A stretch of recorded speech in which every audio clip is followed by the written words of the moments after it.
Look, if you're spending money on Google Ads, chances are you're wasting money and you're leaving a lot on the table. I know this because we've audited 1,000 accounts and only 2 of them were configured properly. So if you're interested, we can audit your account. It takes about 15 minutes. We can show you how you're wasting money, show you how you can make more money, no strings attached. Just click the link in the description or just find us on Google, Adapt Digital Solutions. Josiah, thank you for joining me today. I really appreciate you taking the time to do this. Absolutely. So you and I met a couple years ago. I don't know, was it 2 or 3 years ago in Mexico? Ooh, I think it's 3 years ago. Time flies, man.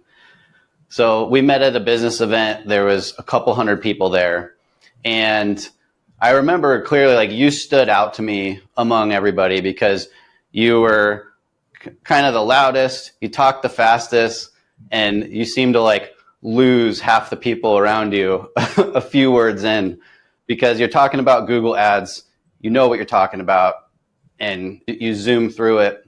But luckily for me, I had enough domain knowledge to be able to keep up with what you were saying. And it was pretty clear to me that you knew what you were talking about and you were telling the truth. Like, the things you were saying really aligned with things that I've learned over the years. So I'd love it if you could take us on a little trip down memory lane. Like, how did you get into Google Ads? What was the journey like from when you started to where you are now? And how have you managed to carve out such a nice place for yourself in this market when there's so many people trying to compete? Yeah, I kind of fell into the paid advertising space completely on accident. I was always looking for stuff, obviously, to be able to do and further. I didn't ever go to college. And I was working at a home services company, and I am absolutely horrendous out in the field. Like, anything mechanically skilled is, you do not want me doing anything. I've locked myself onto an HVAC unit because I thought it's a smart idea to guide the end of a screwdriver into a live unit before it turns off the power. So I got locked onto that. In plumbing, there's been days where I've been covered, where I literally just threw everything away, got into the car pretty much naked because I was actually that bad. So that was happening, but I at least learned what all, the experience was. And then I got moved into the office because natural skill set, I could talk better than I could do stuff with my hands. And so then I was actually handling all of the inbound leads, every single phone call, email, anything that came in on the site or any sort of form of lead generation. I was actually answering all that stuff. And then I was also running dispatch. So even after a lead would come in and I'd put it down into our system and actually write, we still have manila folders, which was extremely outdated, but my handwriting's terrible, so none of the people liked that. But then after that was done, then, you put them on the schedule, and then I actually talked with all the contractors, and then we'd send them out and do all the stuff. So there was plumbing, there was HVAC, was the majority of stuff, but there were a couple other services that I actually rolled through. And while I was doing that, they ended up working with a marketing agency that pretty much everybody probably knows of and has at least been called multiple times about. And the business owner went through, did the whole process. They started running ads, and my time on the phone dramatically increased. Now, the problem with that was the quality of customers and the total number of customers did not increase at all. Absolutely nothing. So we were in a meeting one day, and the guy, the CEO was talking about it in a big group meeting, talking about how the marketing agency, like, we're going to be growing, we're doing all this stuff. They generated 300 leads last month. They did all this other stuff. And I kind of was like, hey, who got the leads? He's like, no, that's how many leads we got. I was like, yeah, no, but I thought I answered all of them. Well, you do. Okay, well, I didn't have 300 conversations with people. I would have noticed that. You would have to hire somebody else. It's not possible. So yeah, we'll talk about it later. So we talk about it later. I get the report, and sure enough, there's, a cookie cutter report. It shows the number of impressions we had, the number of clicks we had, then our click-through rate, and then conversions. I didn't know what conversion was at the time, but then, obviously I had to look it up and figure it out. And I'm pretty good with math, but I knew nothing about advertising. It just didn't make sense to me that you can have 180 clicks and 300 conversions, which in their report in the definitions was leads. And I just thought, that math doesn't really math. And I'm not an expert in this, but I can try to look it up. And so then when we started digging into it, I sent an email back. We got that, hey, good news, your impressions are up, your click-through rate is up, all this other stuff. And I was like, yeah, but how many customers did we get? Oh, we actually don't know that. How would we get that set up? So then we went through a whole process. We got it set up. which I thought was odd because why did I have to ask them the number of customers so that way they would know the results of the campaigns? It was just a little bit weird in that way. And then over the next 2 months, I kept on, I'm answering the phones. And so I'd tell them, hey, I got a call for, Bob's Plumbing. That's not us. I've got like 4 calls today. All of them had the little whisper message. This call is from Google Ads. And then, we'd have to talk to, I think it was actually Google AdWords back then. And so like I'm going through this, sending them feedback. Like, yeah, we'll block that. And then, the next week I didn't get any of those calls. And then we just kept on, that kept on going. And then it just got to a point where it's like, all right, I'm going to get a course. I'm going to do something. And so I bought, like the typical course that people do for like $15, went through the whole entire thing. And then I kept on sending more and more stuff back to them. The performance kept on going up. And so at a certain point, I went to the CEO and said, hey, here's literally the last 3 months. Here's everything that I've sent. Here's everything that they've done. Here's the tangible results from it. I got them to give us access to the ad account. I went in and figured out like, all right, the search terms, here's the conversions. They were counting any phone call. So if one person called in and it was real, then, you have the first phone call, there's 1 conversion. If they then call because they're like, hey, I'm at the house, just want to let you know, like 8 a.m. is not going to work. We need to move it to 11 a.m. That's another conversion. Then they would call after and maybe either have a complaint or they'd say like, hey, everything went well. How do I pay for this? They said I need to call you guys. There's another conversion. And then they'd call again later on if there's something. So one real lead could actually be 4 conversions. Now it got even worse because, anybody types in Bob's Plumbing, the second that they'd click on it, it'd be a call or a conversion. And so over time, just realized that, hey, well, the ad account is seeing conversions. It optimizes for conversions. Their ad managers are optimizing conversions without actually knowing what's going on. I'm on the receiving end of all of this. If 100 leads came in and 10 were qualified, I would rather have 9 phone calls and 9 qualified than the 100. Like I honestly would take 1 less qualified call every single month. But I don't have to deal with that because the amount of time and it was causing issues, and you have to hire someone to be able to do the dispatch and break apart the lead answering. So it's just a huge amount of issues. So I went to the boss and ended up saying like, hey, I'll run it. If I don't beat them, you don't pay me and we can restart with them. Just give me 2 months. But if I do it, then pay me half of what you were paying them. Add that onto my stuff. It's a separate job. So with the data in front of them, it's kind of pretty obvious. The company's actually growing too. And so we ended up doing that. And obviously it ended up working out. And so then that was the first start and then we kept going from there. And when did all this go down? 2018. Okay. 17 or 18, something like that. It was one of my, I think it was like my 5th job I'd ever had. It was literally every like 6 months I was bouncing around. That company I stayed for a lot longer, knew some people there as well. And then once I got into advertising, then that was off to the races. Awesome. So 7 or 8 years. How long was it before you decided that this was a path you were going to pursue? The second that I walked to the CEO, the decision to walk to him was after my decision of, hey, I'm naturally good at this. I'm on the receiving end of this. I know it's quality. And then a couple other guys there, they had friends and buddies that also, if you know one plumber, they can tell you 15 plumbers in their area. And so I'd gotten connection to one of them, same playbook, same exact story from the same agency. And so I was like, this is obviously viable. And now I'm making almost what I'm making my full-time job by doing this kind of on the side, but technically while I'm at work. So I could probably beat a lot of these people and then just kept going from there. Awesome. And so since then, like how many local businesses and contractors do you think that you've worked with? About 350, possibly 400. I'd probably say 350 is more accurate. Still our customers about 300. Okay. And every single person that worked at that original company is still my client. Like all the people that went off on their own, became master plumbers and launched their stuff, they are still my plumbers to the point where 3 months ago, bought a house, and my neighbor is one of my original guys that was actually my boss out in the field that I was terrible with. And then he came over and installed everything and just did a trade. So you must be doing something right. Yeah, probably. So you've been working, so a little background, like you and I actually kind of started very similar ways. Like I was working for a local construction company this company just found itself without any jobs, no leads, no prospects. And I was about to lose my job. And at the time, it was my dream job, like good salary, paid time off, company vehicle, all the perks that I had never experienced before as a carpenter. And so I did the same thing. I took a Google Ads course, built an ugly looking website, ran thousands of dollars worth of ads, and managed to get a few jobs going again. And it wasn't until I was back on the job where I looked around and I was like, man, I'm so much more valuable doing that than doing this. So same thing. I went to my boss, was like, really sorry to do this to you, but I'm going to give you my 2-month notice. Hopefully give you enough time to find somebody else, but I'm going to pursue this marketing thing. And I'd love if you'd be my first client. And he was like, well, that sucks, but of course I'll hire you to do this. And he's still our longest client, or the client we've had the longest.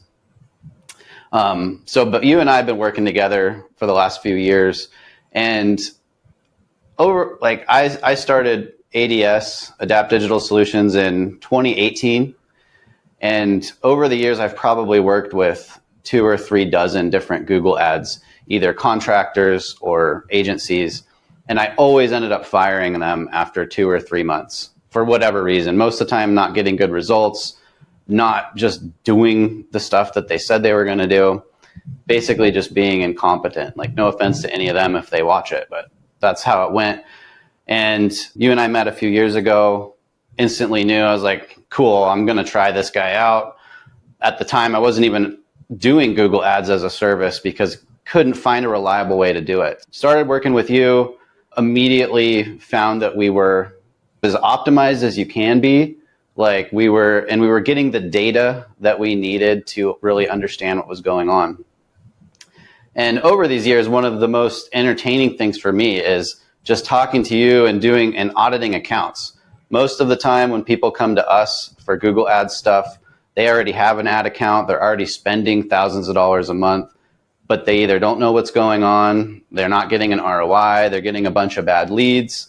And most of the time I find they don't even know, they don't get any data. So a lot of them don't even have access to their accounts. So over the years, like, you've audited a lot of accounts. You've worked with a few hundred companies, but you've audited, I don't know, maybe over 1,000? Probably.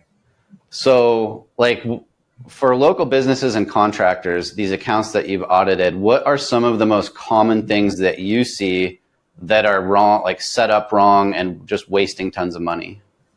Yeah, I guess the general thesis behind it would be, if the advertiser owned your company, would they be doing what they're doing right now? 99% of the time, the answer is no. Like I was even saying about the number of leads and the quality, and how I'd rather have 9 phone calls, 9 qualified, than 10 qualified out of 100 phone calls. There's a lot of that stuff that goes on. So first thing that's always wrong is they'll tell us on the first sales call, like, yeah, our stuff's going well.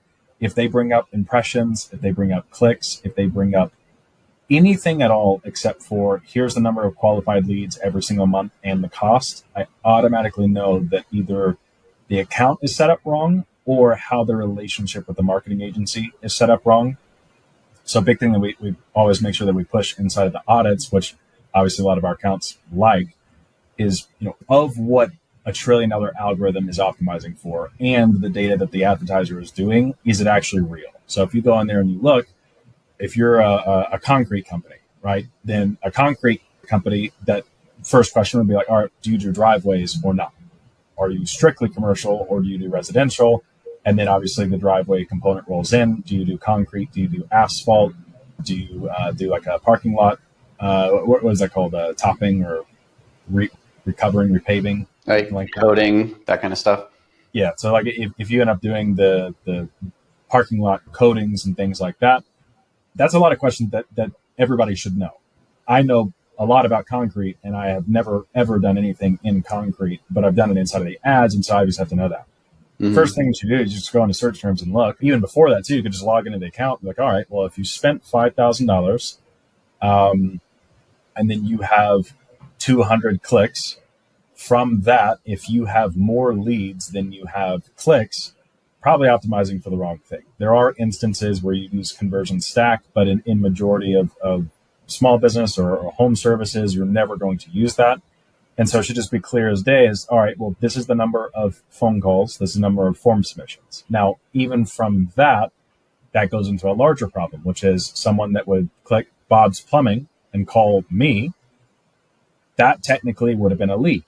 Whereas if you can just change the quality metrics that you have on there, you can drastically change the number of qualified leads, and you can get more over time by saying, all right, well, it has to be a phone call. I'm only counting one unique user. So if they call in one time, 20 times, whatever it may be in a 30-day period, I'm only counting that as one. But the phone call has to be answered, and I have to be talking to them for more than 60 seconds, 70 seconds, 90 seconds, 2 minutes, whatever it may be. From there, that's how you can really have an accurate scoreboard to know what's going on inside of there. The other thing is a lot of companies enjoy it personally to run ads against competitors. There's a time and place to do that. However, in almost every single account, unless you're running at maximum efficiency, which I can get into later, then it doesn't make sense to ever run competitor, because the cost for that lead is usually the same, if not slightly higher than, someone typing in a bottom of funnel search, like, plumbing company near me, right? If somebody types in Bob's Plumbing, the cost for that is going to be relatively the same. So if you track the cost per lead, if you get 10 competitor calls that are all answered, last over 60 seconds apiece, and you get 10 calls of people typing in plumbing company near me or emergency plumber or something like that, your lead to customer rate is dramatically higher on non-competitor terms. And so what a lot of people don't realize is you may not have a competitor campaign. You may not have a branded campaign. You may not have a lot of the stuff that you could do, but you're probably already showing for it anyways, because Google has close match variant, which basically says you could throw in there emergency plumber near me, but depending on the actual keyword itself, emergency plumber near me could pull in a DIY unclog my toilet in Chattanooga, right? But that search would show for emergency plumber near me if you have it as broad, or potentially if you have it as phrase, but there's a couple of different things would have to be different. But it just initially comes down to a real gut check in the same way that you would do with your investments. If someone took, $100,000 from you and invested, if they tell you, yeah, like our stocks, there's a lot of PR going for the stocks that we bought for you, we got all this stuff. Cool. What's the stock price is really the only thing that actually matters. And in the last year, if you're up 1%, but the PR has gone crazy, you don't really care, because you could have just blind invested in S&P 500 and at least gotten, whatever that return is, which usually is 6 to 8%. Just general gut checks. There's a lot more specific items, but most people don't actually know what's really happening. And I say that not only the company, but the advertiser also doesn't know, which that's obviously a big issue because they're the one controlling a $1 trillion algorithm. But even if they didn't touch anything, you're still telling a $1 trillion algorithm incorrect data, and it knows what it's doing if you train it correctly. So can you flesh that out a little bit? This $1 trillion algorithm, has this been the way that you've run Google Ads since you started?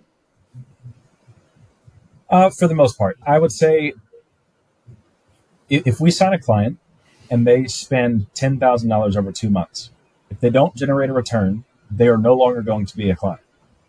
So if I want to be able to eat, then I have to make sure that they spent money that then gets a result that then they want to continue on.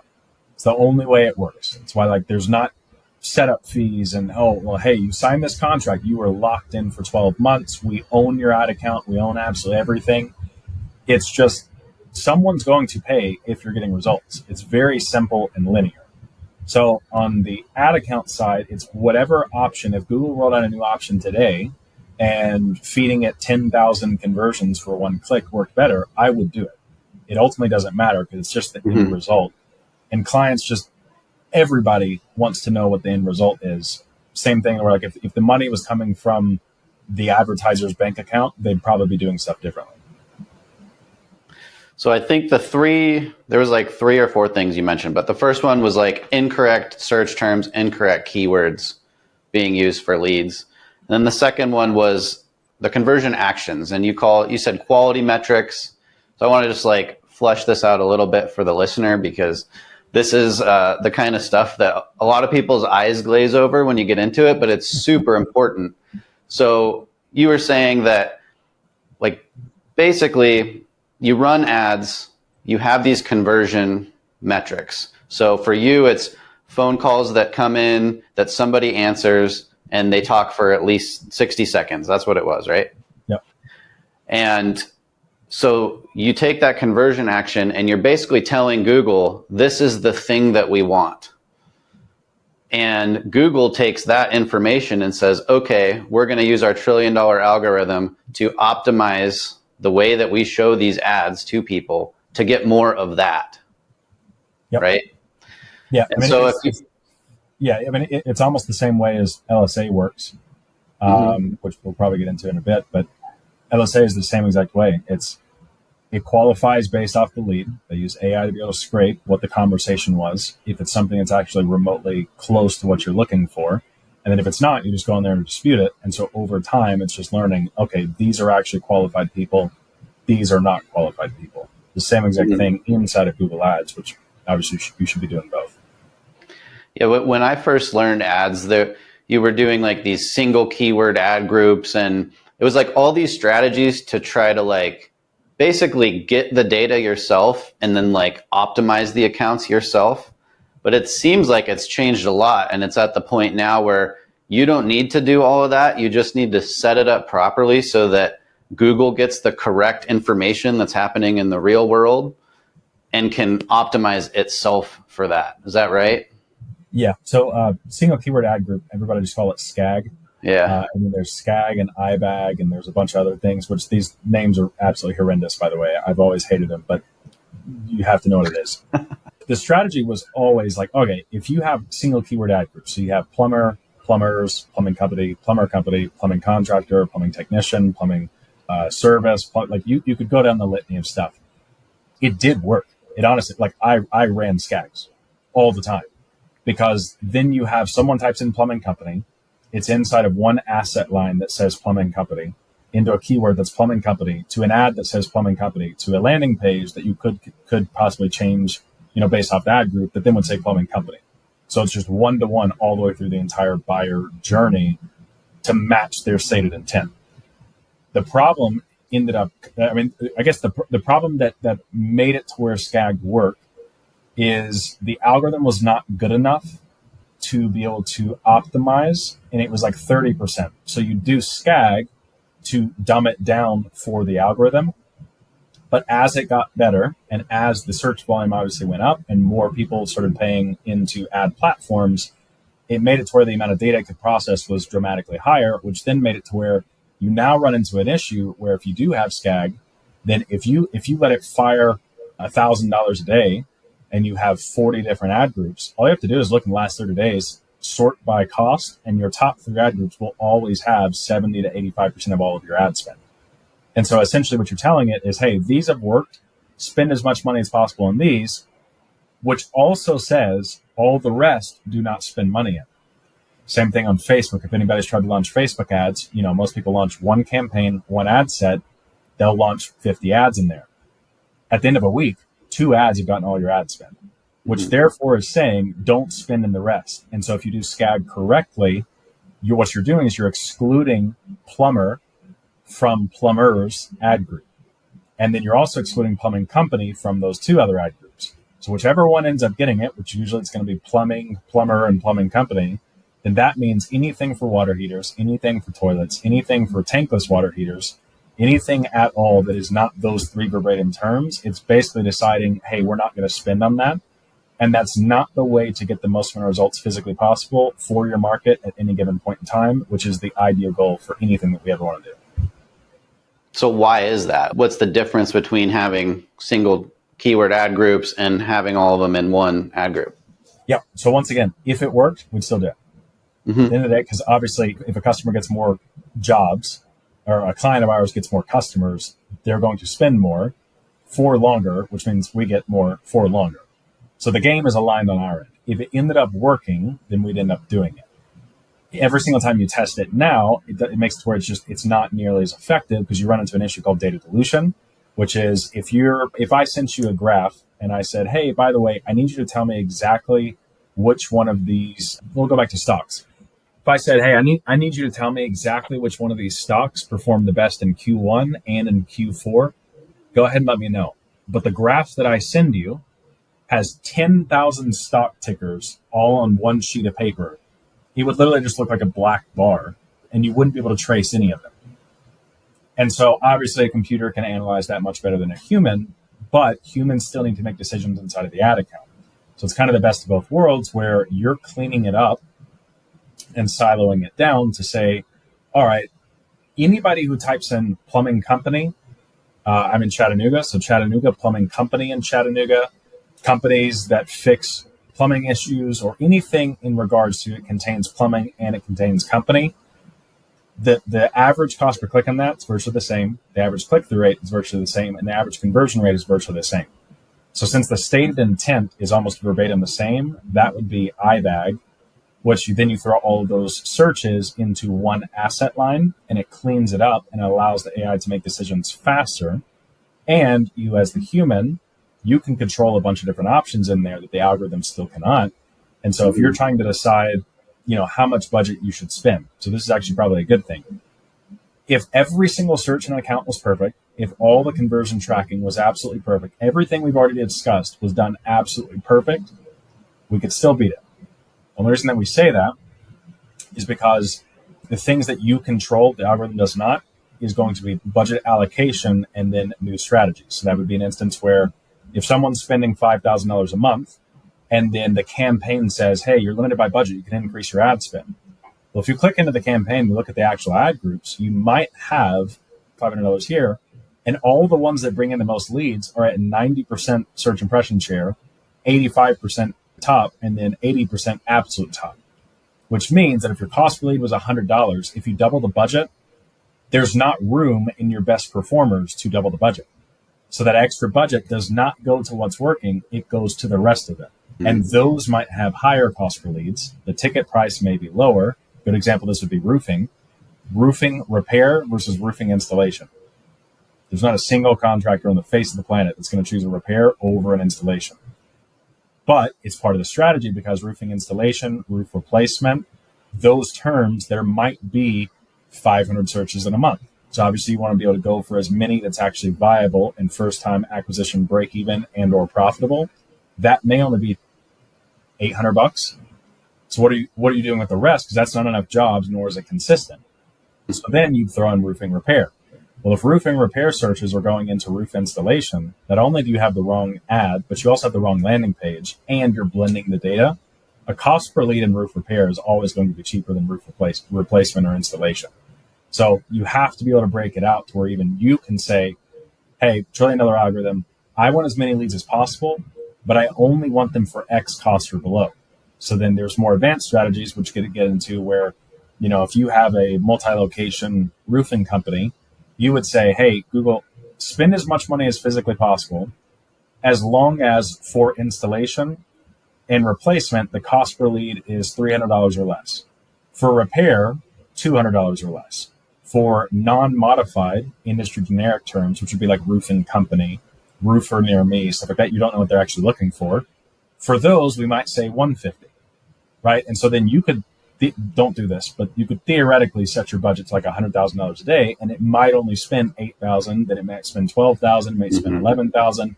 It'll fluctuate up and down based off of the market available supply. And so that way you're actually riding the market condition correctly. So there's probably a litany of options I could end up getting into, but at the end of the day, it's, are you spending the most amount of money physically possible for your desired outcome? If you don't know what your desired outcome is and what's actually happening, you as the client doesn't know, the advertiser doesn't know, and the trillion dollar algorithm doesn't know. If all three parties know that, are you making sure that you're maximizing your entire market capacity? So if a company's just now getting off the ground, they're maxing out their market for bottom of funnel searches, I'm not going to tell them, hey, let's launch a competitor campaign. Now, if they have 30 staff and they have dedicated people answering the phone and they have one person's phenomenal at sales scripts, then yeah, I might say, hey, you're already maxed out on this. We could launch competitor stuff, but all of these, we're going to set up a custom, like a call rail or call checking metrics number. all of those calls are only routed to this one person. They'll get a whisper message that says, this call is from Google Ads. This is a competitor call. Then they can go into a different script based on what's actually rolling through. That's obviously the advanced plays. We want to get people from 0 to 1, then you get them from 1 to 4, and then we go to 4 to 10. Most companies that we end up auditing or taking over or doing anything like that, they're either going from 0 to 1 or they're trying to go from 1 to 4. And you can do that. But like if you work with someone who knows how to take it to a 10, they already know the playbook. There's no experimenting and testing that they have to figure out in your market. So of all the the accounts that you've audited, how many of them were like set up properly in your opinion? 2. First one was in 2019. I know exactly who it is. My NDA has expired. I'm still not going to mention it because I still want their account. I literally hopped in, and within about 30 minutes, not only was the report that the board presented, this was a very large company spending almost $10 million a year. They've been in business for like 15 years. They were early on the Google, like 2005 or 2006, something like that. And they've scaled the entire time. They showed me each individual product line that they have, each individual average profit margin, the upsell rate, the cross-sell rate, everything across the board. They had it siloed by the campaigns. They had individual targets set on each one of them.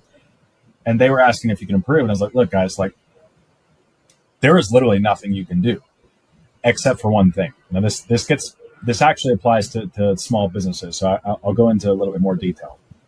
They were running at first-time acquisition profit. They're a very large company, multiple 8 figures a year, very large. So what that means is, like when I say first-time acquisition profitable, it means if they pay $100 to acquire a customer, they are profitable on that customer's first order. So maybe the revenue was 180, and in their product line, that would leave, after internal costs and stuff, they made profit $30. What they weren't calculating was, once again, they knew upsell and cross-sell rates. So what they should have done is if you say, hey, I want a customer for $100 or less, you might get 100 customers. They're getting a lot more than that. Let's say 100 customers. If you tell Google, hey, I want to spend $150 per customer, you don't get 150 customers. You might end up getting 200 or 220 customers because there's a lot of math that goes behind it. I don't want to go into that. It's exponential cost per click model. There's a bunch of random stuff in there. But what it eventually came out to is if you intentionally pay more, so you either go in the hole and you calculate your time to recoup your investment, or you go at maximum break even, you can actually grow your company dramatically. Great example of this is HVAC. Every HVAC owner hates advertising agencies. I automatically know why you hate them, and I want to make sure it's very clear. The average cost per click in your industry is going to be so high that it is absolutely impossible to be profitable off of first-time acquisition inside of Google. There are a lot of other ad platforms. I've done all of them, and I still do them right now for HVAC companies. I'm not going to get off on a tangent on that, but there is a way to make every single channel profitable for you. You just have to know why you're spending what you're spending. So if you go for HVAC replacement or HVAC installation or new home HVAC companies, something like that, where they actually buying the physical unit, you do the whole thing. That or replacement of the unit, anything that contains the unit. The average cost per click on that in the best market is going to be 60 to 80. Most people pay 110 to 130. A lot of companies end up rolling around $200, $300 a piece. The conversion rate off that, because it's a high ticket item, you may have a cost per lead. Even if it was a 20% conversion rate, you're not going to get that, but let's say it is. You'll have $500 cost per lead. From 5 leads, you'll show up in 3 homes, and from 3 of them, you'll sell 2. One of them might be on insurance or a payment plan, something like that. It eventually runs out to where you end up paying like $2,000, $3,000 for a closed deal.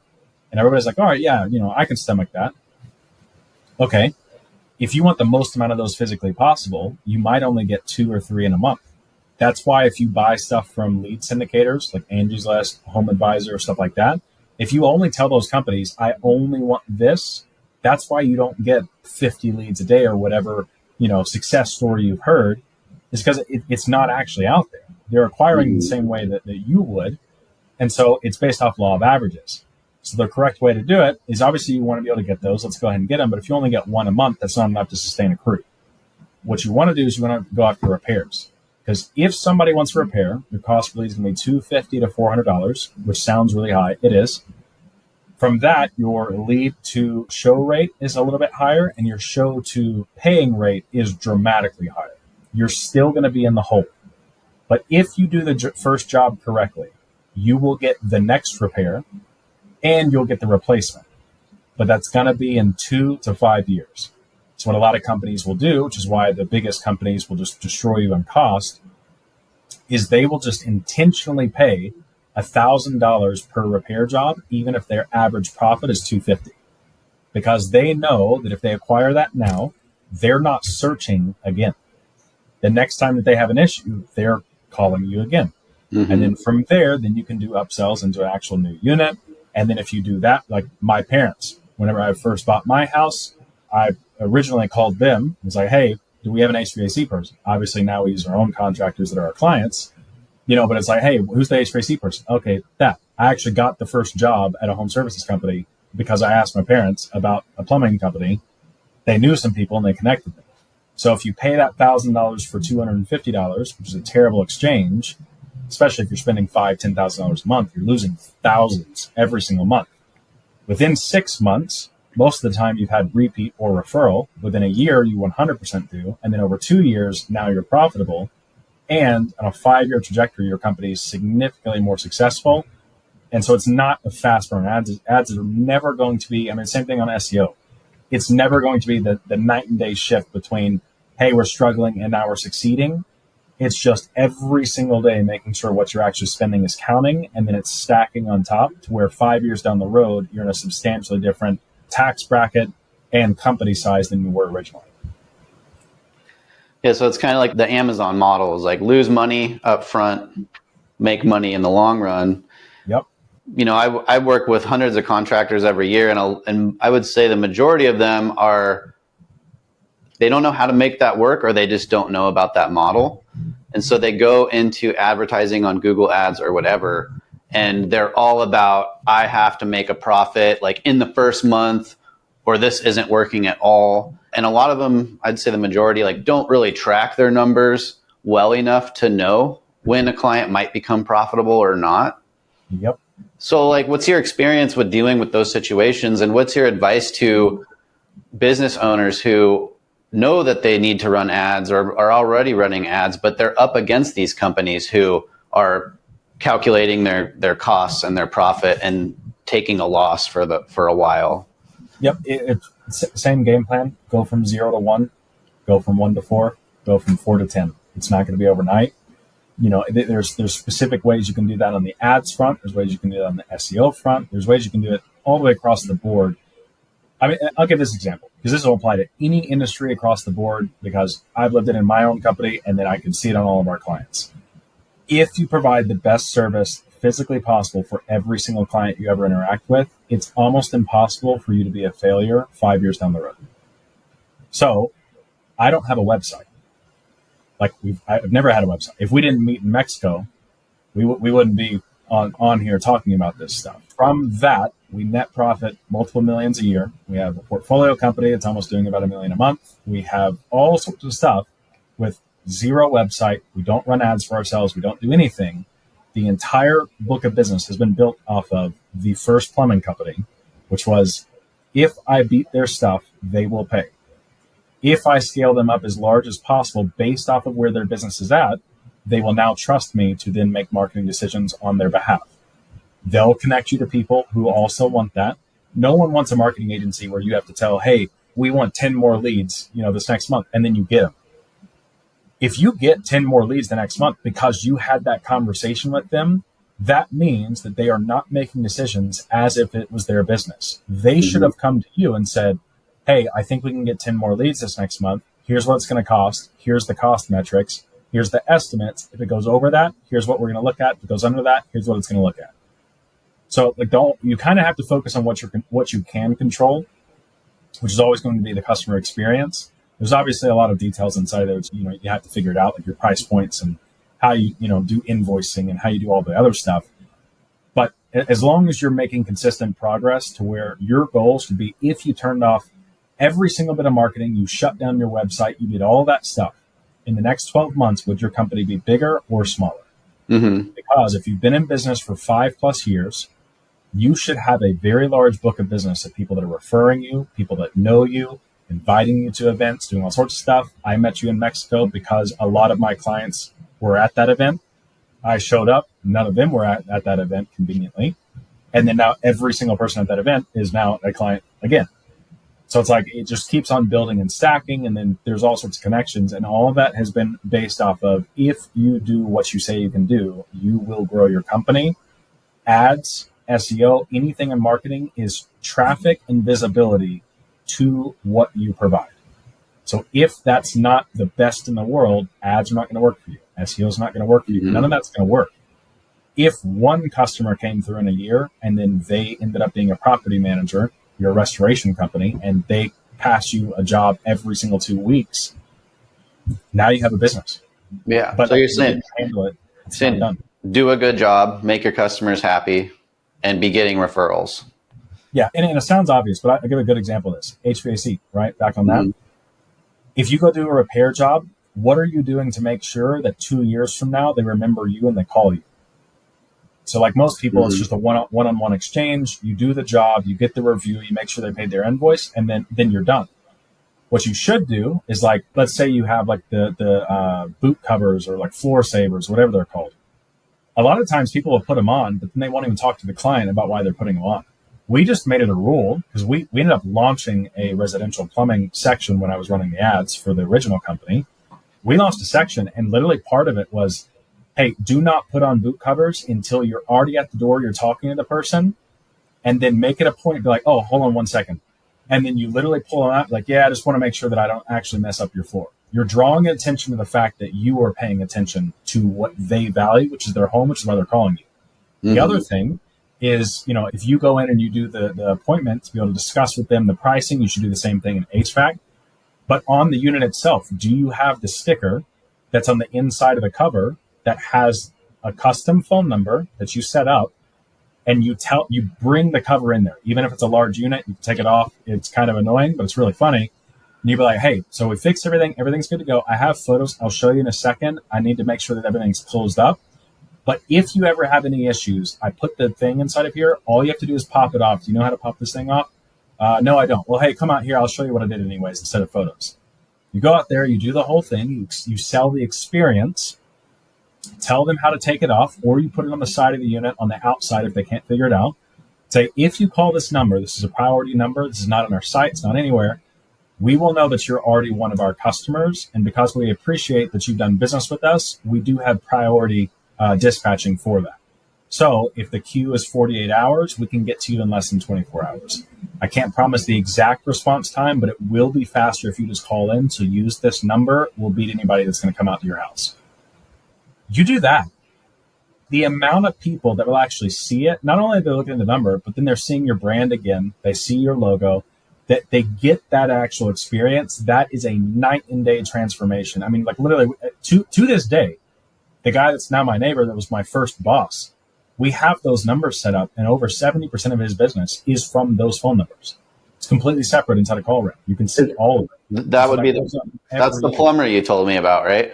Yep. Yeah. So I did like a YouTube short like a year ago where I told that story, and so many people are like, oh, that's BS. Like, no plumber can ever make $1 million a year, blah, blah, blah. Like, tell everybody what you told me. Like, what's the strategy and how does it work?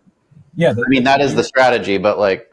Yeah. I mean, it's kind of the same business model that we have, which is, like if he goes into the house, there are a lot of times where, someone's like, hey, my sink's not working. He'll go in, he'll look at it.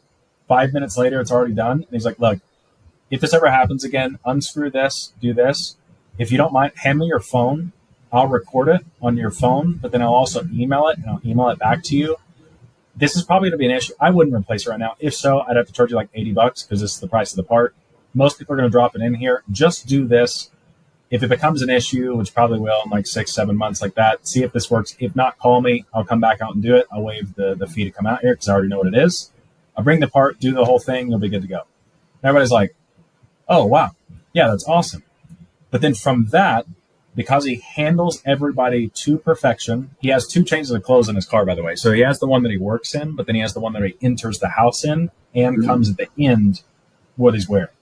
So it's usually like a button-down shirt they'll have over. Obviously don't make sure you don't have stuff on you. He's a plumber, so make sure you don't have stuff. He has an extra pair of boots in there, and he looks like he's brand new or has never touched a toilet in his life. He goes in, presents himself nicely. Then from there, he'll go out, he'll change, he'll go do his thing, come back in the nice clothes. It sells the experience. Yeah, but like from those homeowners, though, he got connected to property managers, obviously insurance agents, a bunch of stuff like that. And those guys, he knows how to talk with them. But at the end of the day, you can have a sales guy, you can have someone that talks, but if they don't actually know what they're doing in the service, nobody cares. There's no sales guys that are stuff. You get a loom audit from us, it's going to be from me. You're not going to be sold this, and then you sign this contract, and then you work with someone here. It's literally just you get what you actually, expected to receive. So that guy would meet with property managers, meet with all these people. He'd make sure they knew what they liked. Some of them like golf. Some of them, go out and drink. Some of them, they have 6 children, and this guy has 2 now, and his third's on the way. And so then he'll just relate with all of them and make sure it locks it down. And every single year it keeps on building. And then from there, he's obviously done the floor savers. He's gotten like parts that go inside of toilets. He's got them custom branded with his phone number on it. Same HVAC system. Puts it in there. Obviously, the way you do business cards, by the way, very big deal. Do not hand someone a business card and be like, yeah, if you ever need us, you can do it. Or like a kitchen magnet. Nobody cares. It's going to be gone. They're going to throw it away. It's going to be on the fridge, unless it's one of those fridges that everybody's grandmother has that's like decked out and you can't even see the fridge. Most people are just going to throw that away. Mm-hmm. He literally has a business card. He's like, hey, look, you can go ahead and pay your invoice through this. It's a QR code. He hands it to him. And he's like, on the other side, he does the tracking number spiel. Like, hey, this is a priority number. Do not give this to anybody. This is a custom thing.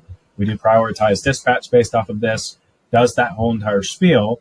And he's like, if you don't mind, just take a picture on your phone because everybody throws these away anyway. You can put it on your fridge if you want to or whatever. Just go ahead and keep this down.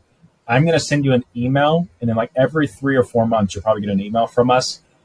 I'm not trying to sell you on anything on it. Like there are some discounts and stuff like that that's going to be on it. But it's mainly just so that like, if you ever need an issue and you can't find this, you're going to have an email. Literally the phone number's in there and it's only for our existing customers. You can do it that way. And it's like, he's ensuring the fact that he will get a review, he will get a referral and repeat rate. Doesn't matter what he pays per customer. If you do that right, you are guaranteed to succeed within a couple of years. Mm-hmm. Yeah, that's something I've been saying all the time lately is like get people to take a picture of it because people throw it away or lose it in the first 10 seconds, but nobody ever deletes photos from their phone. So 2 years from now, they could be like, oh, what was the name of that guy? I like forgot, but I have his phone number, Yep. Like I have a client who does he sells windows, and one guy he sells like he clears like 600 or 700K a year himself, working part-time. And he doesn't do like the whole proposal, all this stuff. Like he writes the price on his business card and then makes them take a picture of it and then puts the business card back in his pocket. And this guy makes more sales than anybody else I know doing windows. Yep. Look, I don't have a website. I don't have proposals. I don't have anything. I probably have thousands of Loom videos though. And it's just like, nobody really cares about the formalized process. If so, they get attached to your company, which, can be a goal that you want to have.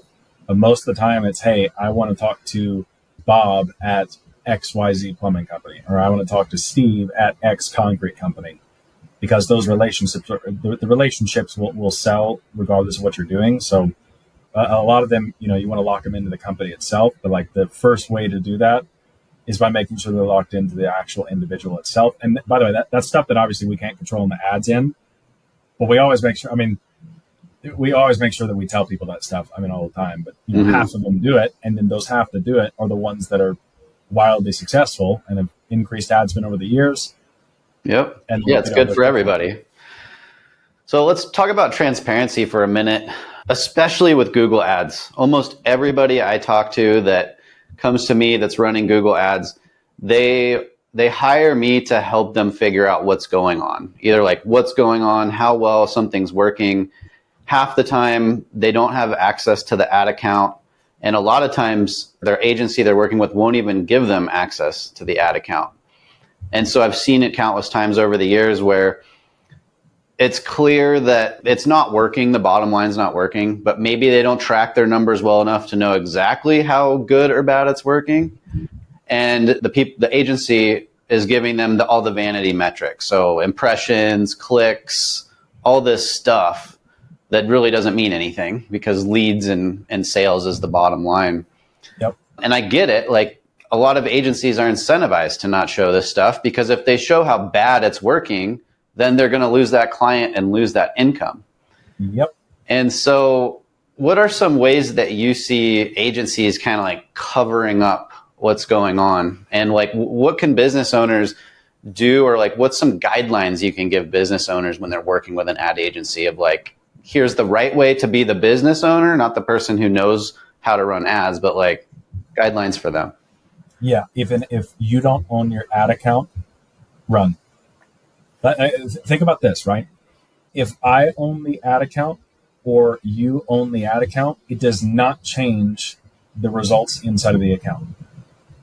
It does not increase performance. It does not do anything at all. The only thing that it does is if I own it, then now you don't have full access and I can take it if I want to, which does nothing to increase performance. It's only a negative hindrance for you to leave. So it doesn't even align with the model of advertising. Why would you do something that does not increase performance, nor does it increase the amount of clients you keep? And if you keep clients because you hold something over their head, they will never come back. Like the amount of clients that we have come back is ridiculous. I talk to agencies all the time. I do podcasts like this all the time. There are, like today, I got an email from a year and a half ago in the same chain. Literally, I'll pull it up because it's hilarious. The dude, first email is March 13th, 2024. There's only 3 emails in there, and he just emailed at 11:09 a.m. Eastern. Literally said, hey, everything you put in the Loom video, I got a notification that he watched it. Everything you put in there is exactly what's happened. We've gone through multiple agencies. I think actually in his words, he said he went through 3. I'm going to double check this because I think it's funny. Yeah, we burned through 3 different marketing agencies since then. Each had promised a lot and delivered almost nothing.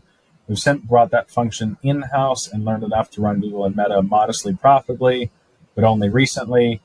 And then he goes into some of the specifics of his business of basically saying like, hey, like we've done this, we've got burned on agencies, we're doing it kind of in-house. Would you be able to take a look again and see if there's a way that either we could pass that or there's a way that you could help train the team and do like a consulting offer?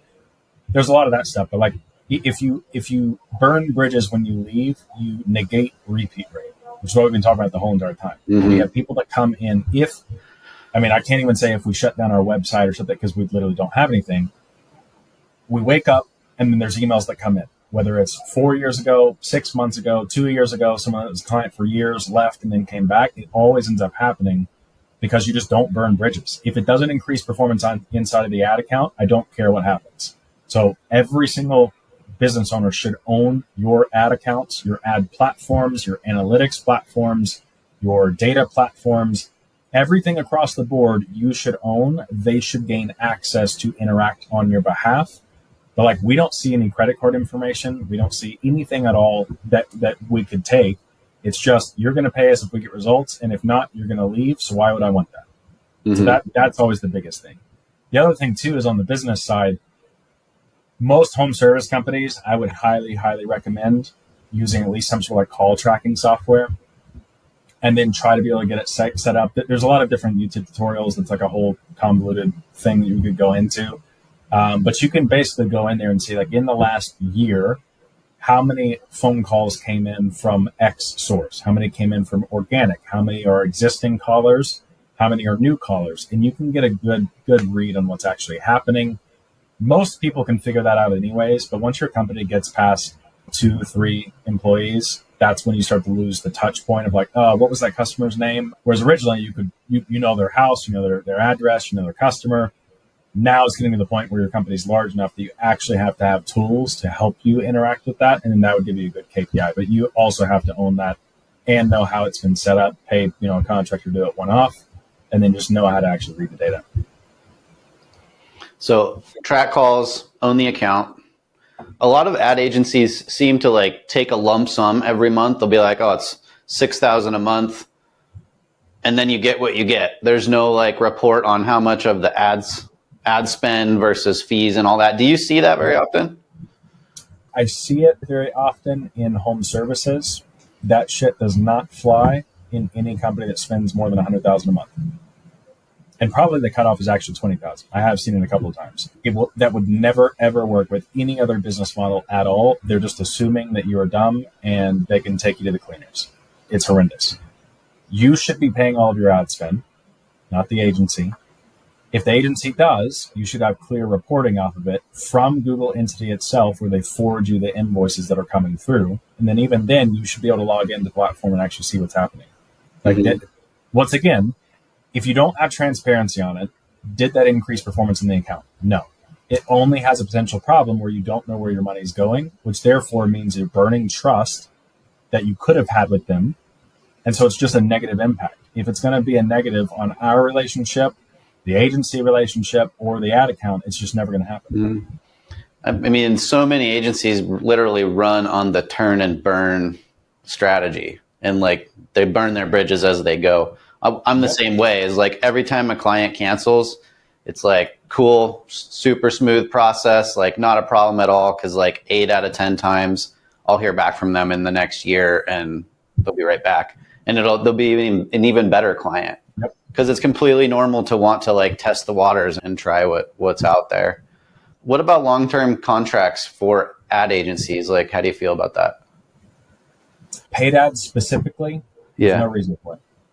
Absolutely zero reason for it. It makes it once again, it does not provide increased results. There is a logical time frame you should give someone. So like, in the first week, you can't be like, oh, it's not working, we're going to quit. Because even if you launch a campaign in the ad account, it still has to be able to learn. The platform itself has to learn. From there, that's when you get into, all right, maybe give them 60, 90 days, something like that. But if it's not working, I'll say this, if the person that's actually pulling the trigger inside of your ad account or your customer success manager, whatever they're going to throw in the fluff title, if that money was coming from their bank account and they only got paid back if it succeeded, the level of communication would be much higher. The amount of changes would be much higher. They would call it quits when they had enough data to confirm it's never going to work. And if it did work, they would be sending you recommendations to increase your budget. Here's what it's going to look like. Are you doing this? Are you doing this? Hey, let's get with the website team. That's why we've had a successful relationship, is that like we only handle paid ads. Paid ads is a totally separate skill set and knowledge base than anything else inside of marketing. So if I see on the data front, hey, the traffic's right. We're seeing that it's homeowners, top 50% income. They're typing in the ideal terms for HVAC systems, but none of them are converting. The time on site is 4 seconds on average, and only 10% of them last more than 10 seconds. That's a side issue. So then we just send that to whoever the website agency is and say, hey, for me to have success in my job, I need this done. Here's the data to back it up. If you make these changes and it works, they will have more money to then pay you to do more projects, and they'll have more money to spend on ads, which means we get paid more. So it's a perfect ecosystem when it's set up correctly. But if you have long-term contracts, like what's the point? If it's crushing it, you're going to stay with them anyways. Yeah. If it's not, you're going to want to leave anyways. I think the point is that they know that it's not going to work out, and so they just try to lock them in for as long as possible and then burn them as they go. Yep. So we're at about an hour. I'm going to ask one more question, and then we can wrap up. And so one of the things that stuck out to me when we were first talking about this stuff is you were talking about how important it is to, like, I don't know, 20 years ago, you could do Google ads, then Google AdWords, and basically like clean the floor. You got so many leads, so much work. And over the years, more and more companies figured out that you can do that. And so the prices of everything went up. And we seem to be at a point with digital marketing as a whole, so like websites, Google Maps, all the ad platforms, where the prices have found kind of an equilibrium. And the price that you pay to get a customer is basically the level at which the companies around you have managed to make it profitable enough to continue doing it. And so the days of just doing one thing and having it completely change your life, I can't say that it's completely over, because like maybe like every 20th client that we do like our normal website SEO Google Maps strategy for, if they're in like a rural area where it's not super competitive, it's highly likely they're just going to take over and see some massive gains. And it's simply because there's not a lot of competition. But for the majority of companies, local businesses, home services that are in like a more developed market where there's competition, the days of just doing one thing and having it change your life are over. Like, you have to do all of the things and you have to do them well. And so just walk me through your philosophy on, you're like a local construction company, like a plumber, and maybe you're like, what does it look like to go from 0 to 1, 1 to 4, and 4 to 10? And like, what are the different strategies and order you think from your experience you should prioritize them? Yep. Based on the amount of revenue that you have. So let's say you're only doing $250,000, $500,000 a year. Let's just call it HVAC and or plumbing, or even construction company. You don't really have enough consistent cash flow or a solid base of customers that you have that money to just blindly spend. I would probably say in that instance, we're going from like 0 to 1, like you're not running anything, you haven't run anything. I would just double down on what you have more of, which is going to be time than money. So every single in-person networking event, anything at all where it just requires you talking with people, I would do that. Most people hate it. It's a valuable use case. From the event that we met, there's literally 7 figures of income that has happened the past 2 years from that. There's been multiple equity deals that have rolled in from that. It's always going to be worth it.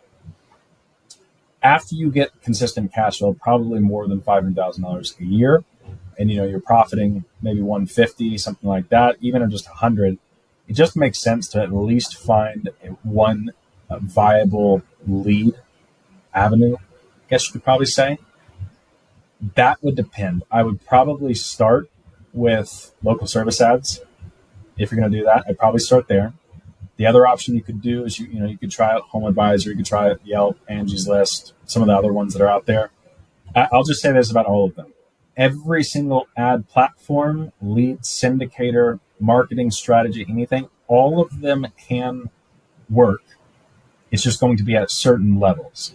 So what we did is, if we start buying leads from Angie's List, well, they're going to be extremely cheap and you get a ton of them. You obviously want to make sure you have the systems in place to where if you get a lead, probably you and some other people got it at the same time. Make sure every single lead is called within 60 seconds. So set up the systems. Then once you start doing that, you can start tracking and say, all right, we're spending $1,000 a month on Angie's List. Let's do it for 2 months. Make sure our side that we can control is done perfectly. And then after 2 months, we decide, did it work or did it not? If it did, increase the budget. If it did not, obviously stop it and shift into the next one.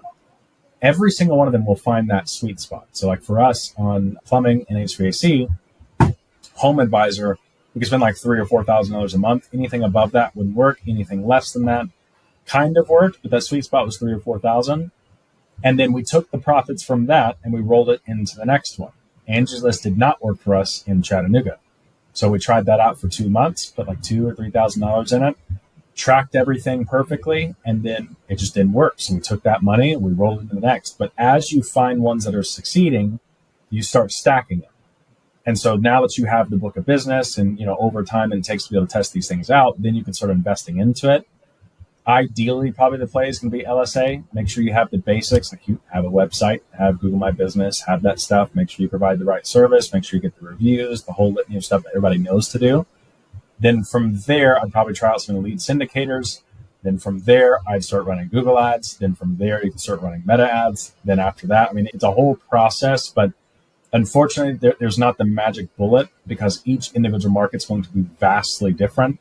Like a water restoration company in Chicago, that one you can probably get 15 to 25 water damage jobs in a month. Whereas if you're in Chattanooga specifically, you might only get 2 jobs per month for the same ad spend. It's going to vary. And so there's not like the magic bullet of, hey, if you hop on this, it's done. LSA has somewhat the lowest risk, but that's also something you can't control. So you could throw it on there and say, hey, spend $1,000 a month. First month, you might not spend anything. The next month, you might spend the full 1,000. And then even if it starts working, the next month, they might spend nothing. But at least it's a platform that reduces the risk because you're only going to pay if stuff is actually coming in. So it's a good thing just to have set up from the get-go. And then from there, lead syndicators at least gives you volume. It's not quality, but gives you volume. And if you have more time than money, then obviously make sure you answer and handle all the leads. And then from there, you can kind of just scale up. So basically do all of the things. Yeah, unfortunately, but it does require testing. And that's about the only use case for the adequate time to give, a contractor or a marketing agency. Because you can launch a campaign today. I don't know if it's going to work. I know the campaign works in 85% of the instances, and in the 15% that it doesn't, there's some things you can do, but you only know to do those if you find out you're in the 15%. So it takes a little bit of time. 2 to 3 months is usually a good litmus test. Some instances you could run 4 or 5 months, but in most instances, 2 to 3 months, regardless if it's, Google ads or Meta ads or Angie's List, Home Advisor, LSA, whatever it may be. Can you touch on really quickly a minimum budget area for like local home services businesses and why that's a thing? Like, why shouldn't you just go out and start running Google ads for $500 a month? Yeah. One, it has to be competitive, because if you get clicks in the very, very bottom of the page, that meant that the person searched and had to scroll all the way down to the bottom, which either means they're a tire kicker, or they're not really directly in market at the moment, or they're like a competitor doing research.